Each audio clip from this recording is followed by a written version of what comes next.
I am the world's biggest super fan. You're like a super fan. Welcome to the Business Superfans Podcast. We will discuss how establishing business superfans from customers, employees, and business partners can elevate your success exponentially. Learn why these advocates are a key factor to achieving excellence in the world of commerce. We discuss the invaluable insights of business owners who have successfully implemented the strategies in the book to build their own team of devoted superfans. Gain insightful knowledge from the experts who create applications that help you create passionate superfans. This is the Business Superfans Podcast with your host, Freddy D. Freddy!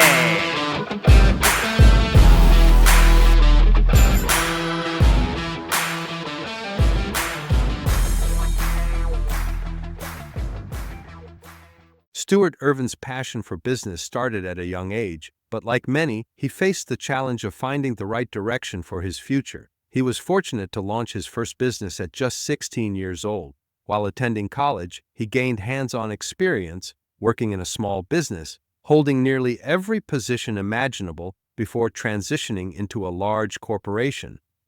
His journey eventually led him back to entrepreneurship, where his true passion lies. With a career that is woven through both corporate and entrepreneurial paths, Stuart gained extensive expertise in operations and financial management. For the past 15 years, Stewart Ervin has dedicated himself to business turnaround and growth, helping small to mid-sized businesses unlock their full potential. As the driving force behind Bracket Mgmt, a premier fractional CFO company, he provides strategic financial leadership to businesses looking to scale. His belief in the power of innovation and entrepreneurship continues to drive his mission to create lasting impact and success. Welcome, Stuart, to the Business Superfans Podcast. We're excited to have you. Stuart is with Bracket Mgmt out of North Carolina. Stuart, welcome to the show. Awesome. I appreciate you having me. Likewise, tell us a little bit, Stuart, about your story of where did you come from and how did you end up running Bracket Mgmt? Yeah, I knew at a very early age I wanted to go into business, like 12, 13 years old. I just didn't necessarily know exactly what I wanted to do. Was it entrepreneurship? Was it small business, corporate, so on and so forth? So my dad started a business when I was about 14 years old, and he made me start at the very bottom and work my way to the top. In that same time frame, I had the opportunity to actually start my first business at 16 as well. So I started dabbling and trying to understand was it entrepreneurship or small business. Being that I started at the very bottom of my dad's business, I had to really hold every single position in the business. And I didn't really know at the time how much that would pay off for me in the end. But what it really did is it taught me all the ins and outs of running the business, every aspect of it. So fast forward like 10 years, I was in my early 20s. I got my opportunity to go into the corporate arena, and I learned that. So at that point, by my early to mid 20s, I had done everything: entrepreneurship, small business, and then corporate America. I decided, I want to step out and do the entrepreneurship full time. So I had been investing heavily in real estate, and I was flipping houses and on that stuff. And so I had a couple small businesses that really were not large enough to really have any overhead at all. And so at that point, I actually partnered with a college buddy of mine, and we started Bracket Mgmt. Now, Bracket back in 2008, 9, and 10 more or less existed as a business as a service deal. So it wasn't any strategy. We would do your bookkeeping, marketing, so on and so forth, your hiring. Again, it really was more or less, let's pull our resources together between me and my buddy to help run our businesses. Well, that started to take off a little bit. And people in our local church, people in the area said, hey, we're really interested in it. We'd love for you to help us in our business. So we was starting and stopping, trying to figure out what bracket really should exist. But for me, the majority of my income came from real estate investing. So if you know anything about 2009, 2010, that dried up. So I got spanked in that area. Yeah, so did I. So everything I made, I lost and then some. It forced me to go back into corporate America. And for me, that's really not that big of a deal. I am just as happy in one as I am the other. So we shelved Bracket in 2010, 2011. And I set out really on the operations side of the house, and I had the opportunity to start to be a business turnaround guy. So I was in supply chain, and what would happen was basically if a supplier wasn't performing, they would send me in to fix them. So I go back to what I started with. When you learn every aspect of a business, you can walk into a business and it pretty much jumps out of, this is your problem, let's go fix that. So I did that for about 4 years, and then I got the opportunity to be hired by my first company to really turn them around, like solely focus on. This guy came to me and said, I want to sell my business. I like the way you do things. I know that you understand the finance and operations piece. I want to sell my business. I'm heavily into one particular customer, and I know I need to diversify to do that. And so we turned that company around. Then I got the second and the third. And so it just started to I started to realize I was a turnaround guy. And I had that knack again from everything I had learned back in my teens and 20s. So then I started realizing that I need to really look at potentially starting Bracket back up. But what I really wanted to do is take all my corporate knowledge of finance and operations and try to get out in front of the businesses before they were needing to be turned around. And at that point, the fractional world started popping up. And so I was like, hey, I think this is really a big opportunity. I really started to hone in on the finance and strategy portion of this turnaround stuff. And so I decided to relaunch Bracket and rebrand it as a fractional CFO company focused on operational excellence, strategic focus, and operational financial accuracy. So you take those three wings and combine them together, and then it really does some pretty cool things for small businesses. Okay. Yeah. I just recently did the same thing. I just recently worked with a company and started out as just helping them with sales. And the next thing I know, I was helping them with operations.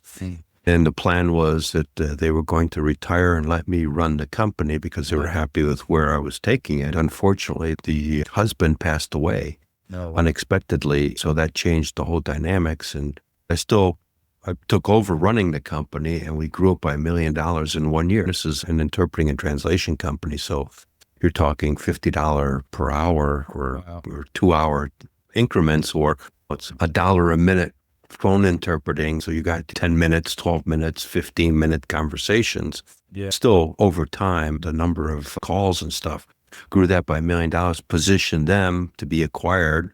Middle of last year, I was done with that project. So I can completely appreciate what you're talking about, because the things that business really needed is they never were looking at the bottom line. They were just looking at the fact that they're just making money. That's right. Look, we're making money. Yeah, but your profit margin's crap. Your net income is crap.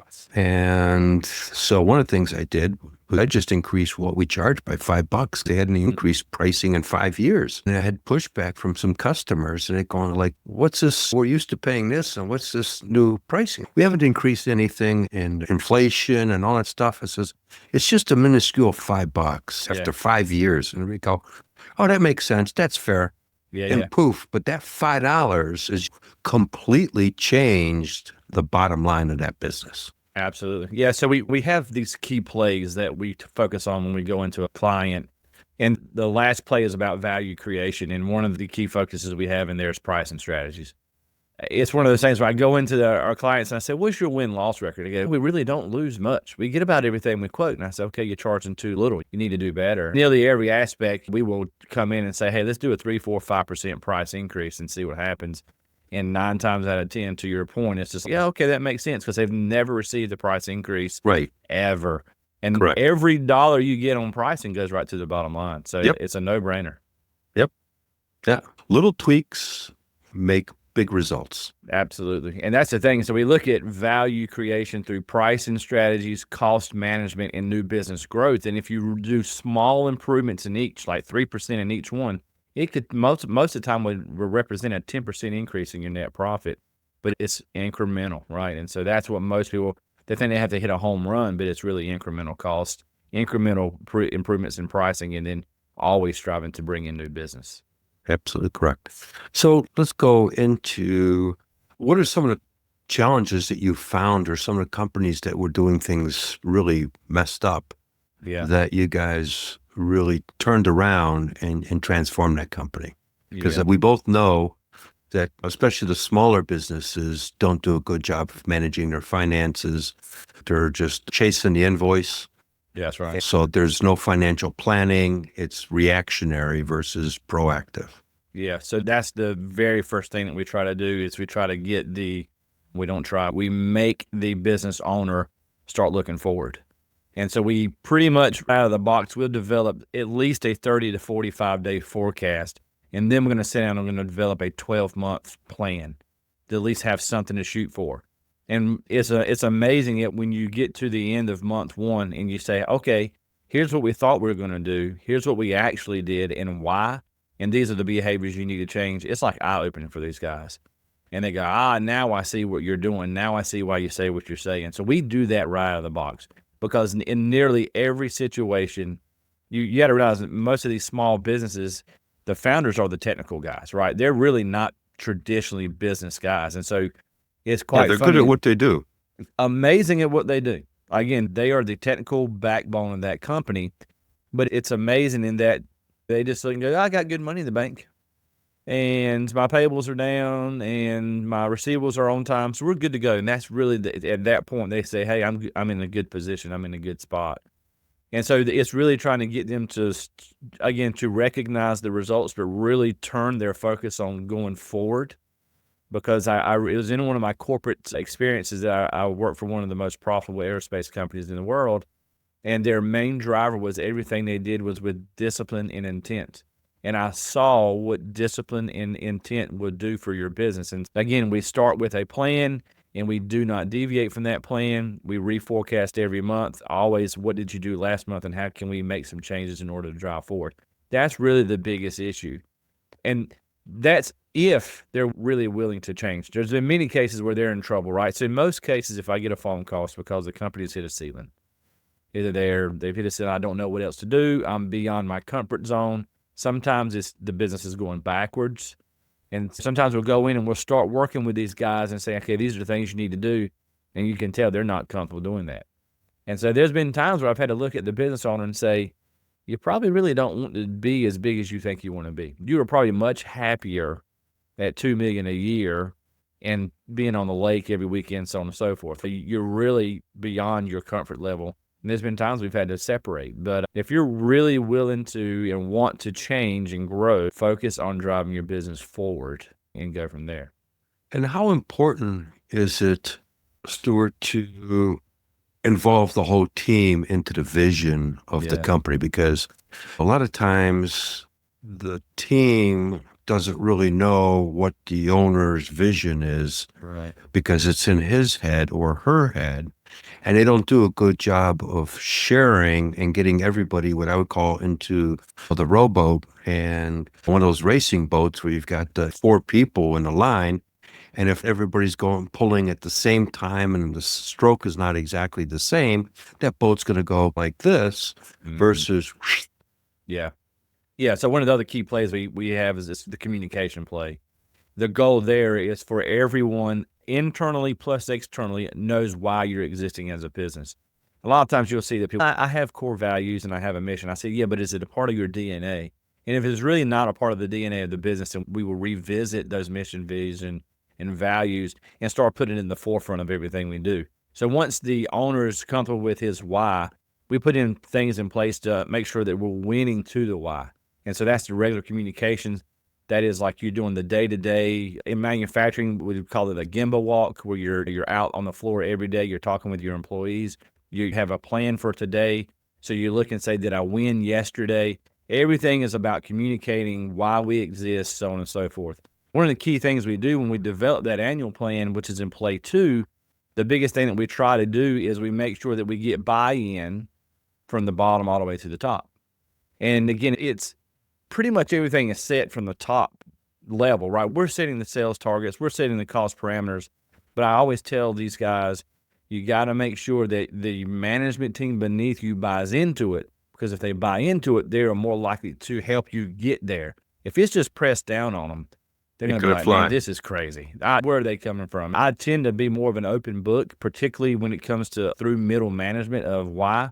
And then I've even gotten to the point where we'll pull some stuff together and make it very simple and communicate it all the way down to the frontline employees so they know exactly what's going on in the process. To me, if you're not communicating, that's why we have it as play number 1. Communication is the most important part of the business, because traditionally that's where people fail the most, because people's imaginations are their worst thing, right? And if you can really nail down the communication side of things and always communicating your why and, hey, we're winning or we're losing, and it's all focused around that, then you'll be much, much better off. Okay. So, Stuart, how about sharing a story related to you guys worked with the company, where they were at, and where did they end up at? Yeah. So probably the biggest turnaround that we were able to accomplish was a company that was at one time 80 million a year. They called me in, their on-time delivery was 50%. Their past dues were sitting probably 10 to 12% of their backlog was past due. We're talking about $15 million backlog. And they just had no clue what was going on. They called me in, and for me, the business is really set up as inputs and outputs. So you have the demand side, which is sales. You have the supply side, which is supply chain. You have the execution, which is your production, and then your back end stuff of quality and finance. And so when I go into a situation, I really look at the inputs and the outputs associated with each one. So when I walk into this particular company, they were like, man, our supply chain sucks. Our suppliers are terrible. I don't know. We don't know what to do. We have to be with these guys because, again, it was an aerospace company. The ability to switch suppliers is pretty much non-existent, but we just don't know what to do. Our suppliers suck. And so I go in, and within the first week, I actually recognized that the issue wasn't the supply base. The issue was the sales team. And what was happening was this was a publicly traded company, so they would have to go in and create monthly forecasts. So they'd go in, and to make their forecast work, they would start monkeying with the dates in the system to get a forecast that's accurate financially, because we think this is what we're going to do. No one in the business recognized that changing those dates consistently and constantly changed the dates on the demand side of the supply chain. So the supply chain team was constantly getting updates on bring this part in, push that part out, cancel this part. We got to hurry and urgently rush this part. So it's creating absolute chaos in the supply base. Suppliers had no clue. They had no clue what they were supposed to do and what they were not supposed to do. And so the very first thing I said is, let's determine a different manner to go and manage the forecast, and let's keep the dates the same. Keep the dates in your ERP consistent. Then we can determine which suppliers are no good. And once we understand that, now we can start producing parts on the floor appropriately. Because we had stuff sitting everywhere. Our WIP was through the roof because, again, we had partial builds and so on and so forth. Within 3 months, our on-time delivery went from 52%, 53%, all the way up to 98%. Our past dues went to 0, and we consistently stayed in that 98% on-time delivery, $0 past due. So what that was able to do was now there was confidence in the production team again. There was confidence in the supply base. And so now the sales team could go sell, because for years, all they had done is firefight and explain our poor on-time delivery. And so when I walked in the door, the sales were about 61 million. When I left after 4 years, they were at 72, 73 million. It really all stemmed from the one poor process, which was we've got to do our forecasting, so we're going to monkey with the dates. When we fixed that, it just rippled through and improved the business dramatically. Now, that company's got to be a super fan of you guys. They were, yeah. We no longer with them, but yeah, once we got them turned around, it was great. Yeah, it was cool. very good to go into that first quarterly and say, yeah, $0 past due, 99% on time delivery, and see the corporate guy's eyes go, dang, that's crazy, because it had been years of fight and struggle. Right. Yeah, it's amazing how quickly that can make a left-hand turn and go down the drain, because if you're not paying attention to it, it can run away from you very quickly. So sometimes it's important to bring somebody like yourselves into that company, because you're not in the mix. So you're looking at it from a completely different perception, and you can see the things that are not ideally working in an optimal way. That's right. They can't see it because they're living in it every day. Every day. And that's the thing, too. We constantly try to tell these guys is, you're living in the weeds. We're an outsider, and all I try to do is get these leaders to step up. And again, I help coach that and say, okay, stop looking at this, stop looking at that. Let's focus on this instead and try to get these guys out of the weeds. So I go back to what we talked about earlier. They're the technical brain behind the business. Their comfort level is sitting in the weeds. I know how to do X. I'm the one who designed Y. And so, yeah, but that's not necessarily your role today. Your role is to come here. And so I do a lot of coaching with the clients and the leaders, owners of these businesses, to try to get them to start focusing on the macro level of the business and get out of the weeds. Right, because you got to really empower the team, because otherwise 100%. you can't scale. Yeah. Like you just said, the guy that's the leader of the team, that's the specialist and knows how to do that one thing very well, they got to let it go 100%. because it's impossible for them to scale. I recently worked with a commercial flooring company, been in business for 30 years. I started working with them, but the owner just couldn't let go of the power. He's one of those types. I'm sure I you've see ran it. it. Yeah, I'm Oh, sure yeah. I have to do it. And because I let him do it, and now it's all screwed up. I've lost money and everything else. I'm going like, yeah, but did you really train the guy? Did you empower the guy? No, you just said, go get this done. It was really eye-opening for me because I never really had worked with somebody that wanted to go forward, but did everything to screw it up. It was baffling because in 6 weeks' time, I got him bid opportunities because Arizona is exploding with construction, especially commercial construction, $159 billion worth of construction going on in Arizona. And in 6 weeks, I had him $1.1 million of bid opportunities, and he just couldn't handle it. Yeah. Sometimes you think that would be enough, but that's when I go back to he probably was a lot more comfortable at a smaller level doing his thing. So, yeah, one of the things that we talk about, there's another play 5, which is really focused around employees. We get into discussions around job descriptions, KPIs, which is an agreement between the employee and the business owner is what success looks like. And I do all of that in an effort. I give the analogy of a baton handoff. If I was the owner, if I have a problem in sales, I want to go talk to this guy. If I've got a problem in purchasing, whatever the case may be, I want to go talk to this guy, so on and so forth. With these small businesses is a lot of times the guy doing the sales is doing the purchasing. He's also doing the scheduling. And I'm like, who you can go yell at if it's not working? And so if you look at when you run track, you do a baton handoff. Now I said the sales team, you need a sales leader to hand the baton off to an operations leader, to hand the baton off to a quality and a finance guy. I said, if it happens in this arena, that's the person you go talk to, so on and so forth. And when they break it down like that and go, okay, I now see that's the guy I got to go talk to, it really starts to click in their brain. That's the one who's accountable, not you anymore. And it isn't that you have to manage the entire sales team. You have a sales leader. You have an ops leader. You break it down like that, and you can say, let's compartmentalize these issues, so on and so forth.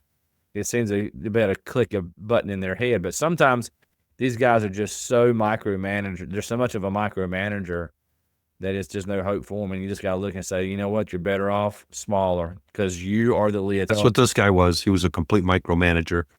And he would take the flooring material and put it in his truck and drive it out to the site versus sending somebody else to do it, because then he could go out there and beat up the crew. Yeah. No, that's not how that works. That's right. Yeah. So you talk about the team. How important is it really to empower a team? Because I'm all about creating super fans. And what I call super fans is brand advocates, but they're on steroids, as you can see from the picture behind. I wrote a book called Creating Business Superfans, which is really empowering all stakeholders in the equation. So you're talking the employees, you're talking the customers, you're talking the stakeholders, the suppliers, the distributors, the companies like yourself that are a complementary business helping that company grow. Yeah. How important is that whole ecosystem? Yes, it's probably what's going to make or break you. One, and even though you may be surviving, you're probably not achieving what you could achieve if you truly encompass the whole entire team. So I tell all these guys, you need to treat a supplier equally as good as you do an internal employee. They are an extension of you. They just happen to be externally. Yep. The information that you share internally, share with your supplier, because they are as impacted by the changes of your business as you are. And so the more that you can work with those guys, any of your business partners so they understand internally what's going on. I've seen amazing things happen when a supplier goes, I recognize that you're in a slow period. I may cut you a break on cost. We'll make it up in the future. I want to develop that relationship. And that is insanely important. And I also tell from an employee standpoint, they are your biggest fans, right? And so I say, pour the swag on them, right? They're out in the community, and you want them to represent who you are on your shirt, and you want them to be like super fan. Just call it a super fan. You want them to be promoting and saying, "This is the greatest company. I love the company I work for," and that energy comes across when they're talking to prospective customers. That energy comes across when they're talking to the suppliers. That energy comes across when they're talking to existing customers. That's right. And so now someone that's looking at potentially doing business with that, then all of a sudden they get to somebody comes on, hey, good morning, Stuart. How can we help you? And they're all energy and bubbly. Mm-hmm. You're going to go, wow, this is a cool company versus, hello. Mm-hmm. Yeah. Oh, how can we help you? Yeah. So I try to do with all our clients too, do a lot for the employees and put that stuff on LinkedIn, because not only do suppliers, but potential customers and definitely employees or future employees, they're going to look at that stuff and see. If they look and see a vibrant, happy, excited team, they're going to be 100% more in tune to working with you, working for you, supplying to you. And yeah, it's insanely important. You really are missing out if you're not putting the focus all the way from your employees all the way to your business partners, suppliers, so on and so forth. Yeah. So for our listeners, Stuart, name off all the things that you guys can help businesses with. Yeah. So for us, our sweet spot really is if you're a company from 1 million to 30 million, particularly in manufacturing. If you've hit a ceiling of growth or you've reached a point that you're beyond your comfort level, obviously, if you're going backwards, then what we do is we come in and we assess your business on 3 levels. We look at what's your financial position, what's your strategic position, and operation. We have about 100 question assessment that we go through and identify each one of those, and you get a grade. And not only does it point out what you're good at, it definitely shows where you're weakest. So what we attempt to do is go in and prop your business up from a health standpoint. So we look at your communication, we look at your financial planning, we look at your sales funnel. How are you reviewing your business? How are your employees acting? And everything really is associated with trying to get your business in a healthy position to grow it. And we talked about it earlier, that last really key play is focus on pricing, cost reductions, and new business growth. And so the thing that Bracket does, it really bridges the gap, and it brings a business system in, but it bridges the gap between finance and operations. A lot of the fractional CFOs out there are like really focused on the financial reporting, financial strategy. But a lot of those guys can't tell you these are the knobs you need to turn in your operations in order to improve this number. And if you do, this is what's going to happen to you on the operations side. So Bracket is that in-between spot that we can help you on the financial and operational side, all in a way to get you to be super strategic and grow your business. And our goal is to try to do a 10x return on the amount that you've invested in our services. And so we put a plan in place and we say, okay, it should take us 2 to 3 years or 2 to 3 months, whatever it may be. All that really stems off of that initial assessment that we go through. Yeah, no, that's important because it's all interconnected. 100%. Yeah, I used to sell manufacturing software in the manufacturing market space years ago, so I completely understand. I worked a lot with tool and die shops, mold makers, and scrap and metal because they didn't have proper software and things like that. It was really impacted their bottom line. Yeah. And at the same time, one of the things that we did when I was selling was I set the proper expectations because they brought new technology in. You're not going to be productive tomorrow. Sometimes these guys think that, okay, I bought this stuff. How come we're not making money with it? Yeah. Wait a minute. First off, you're going to run concurrently. So you're going to run the new technology and you still got to use the old technology because you can't just shut it off because you don't know how to use this one. Right. So you got to migrate the stuff over. And then you got to put the plan together, and then it's going to take you a year before you're really going to start seeing a return on that investment. I think it's important, and I think you guys do that, is set the proper expectations, because sometimes the owner of the company's expectations are not realistic. That's right. Yeah. A lot of times they'll say, why can't you give me a guarantee? And I say, because at the end of the day, it's still your business. All I can do is take you to the water, but I can't make you drink. And so Right. I will tell them, look, we're going to come in, we're going to do a 3% pricing. Your costs are outrageous for it. We'll do the industry research and say, okay, we think we can take 8% of your cost out. And you're really positioned pretty well strategically. So let's grow your business by 10%. If you do that formula, that's how you get a 10x return. And we're going to help you do it in all steps, all aspects and every step of the way. But at the end of the day, you're still the one who's driving it. All I can do is help you get there. And yeah, but so far it's worked out well. We've done very well, and our clients are continuing to perform. And it's really a happy marriage. Yeah, no, I remember there's a one mold shop that I used to work with in Illinois, and they started out as a 40-man company. I really didn't do any business coaching at the time. I was just selling them technology, but I would always set the proper expectations for them and help them plan their growth.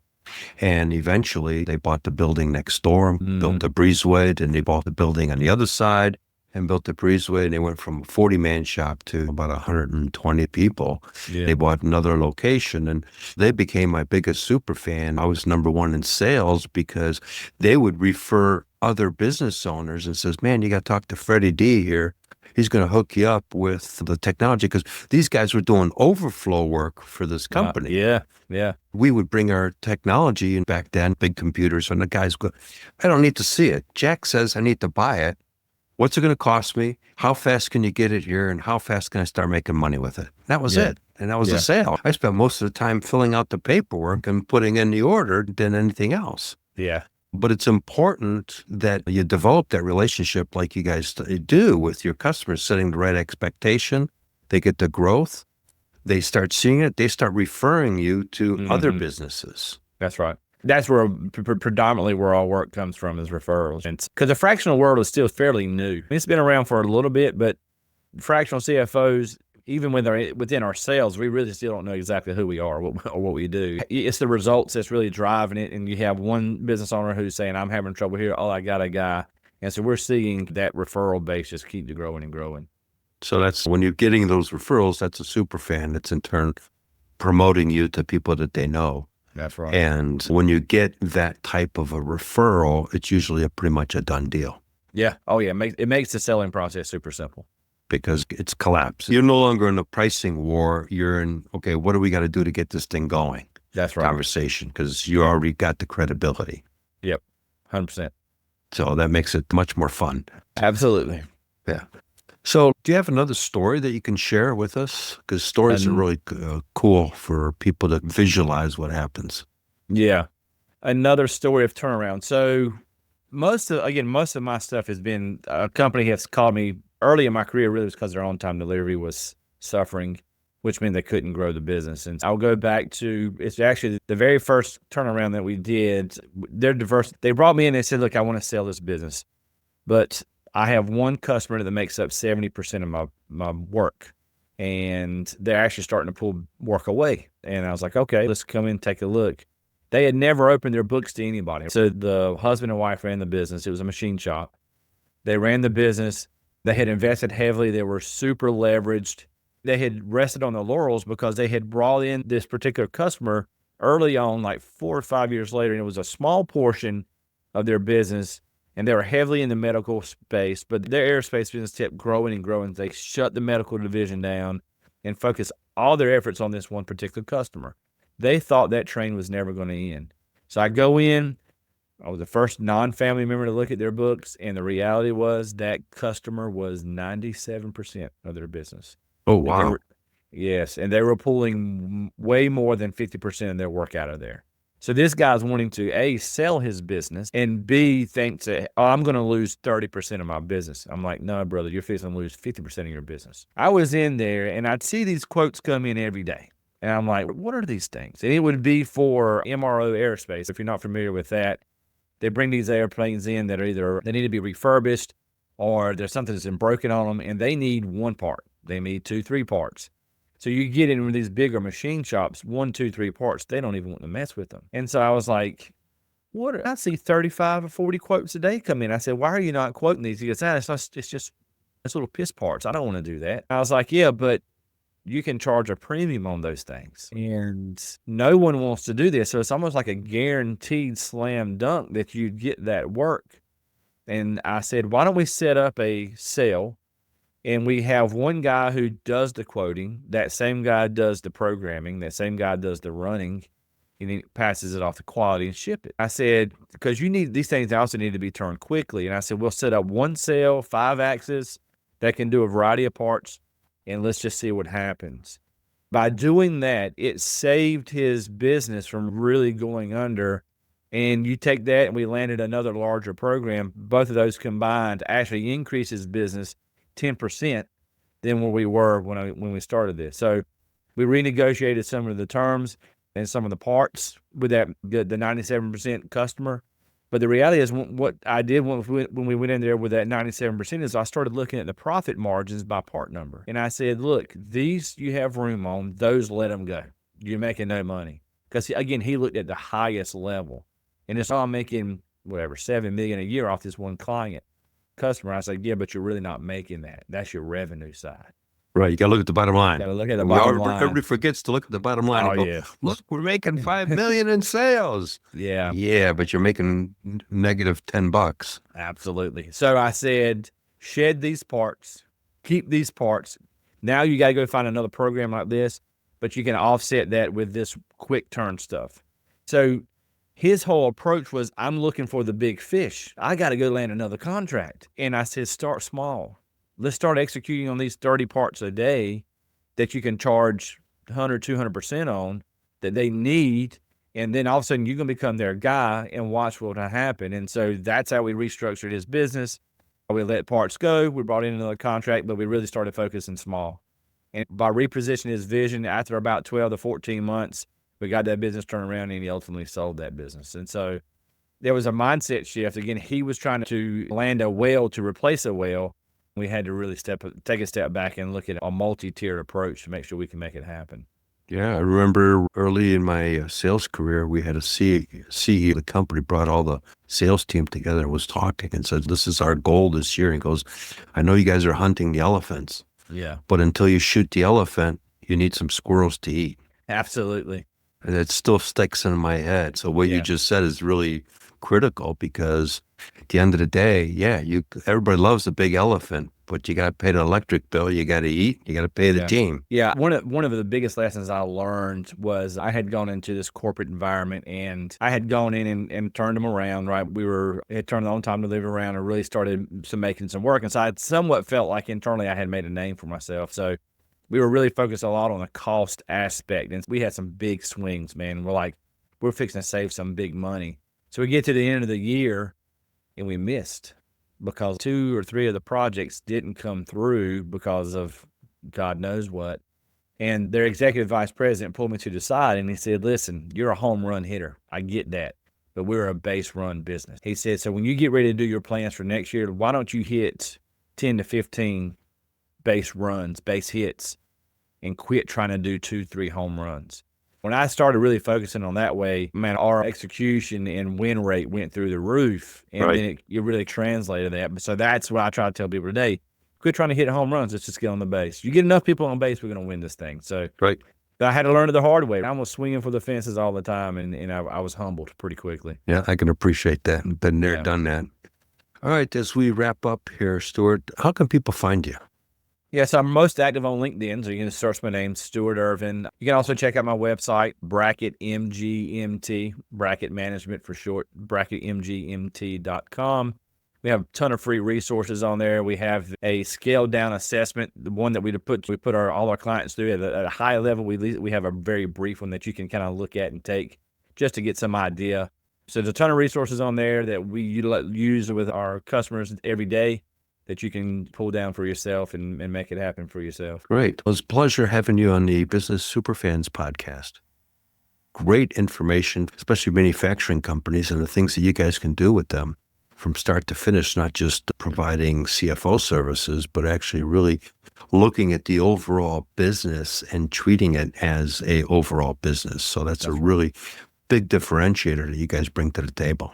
Yeah, I appreciate you having me. It's been a blast. All right. Thank you very much. We'll look forward to having you on the show down the road. Awesome. Thank you. We hope you took away some useful knowledge from today's episode of the Business Superfans podcast. The path to success relies on taking action. So go over to businesspodcast.com and get your hands on the book if you haven't already. Join the Accelerator community and take that first step in generating a team of passionate supporters for your business. Join us on the next episode as we continue guiding you on your journey to achieve flourishing success in business.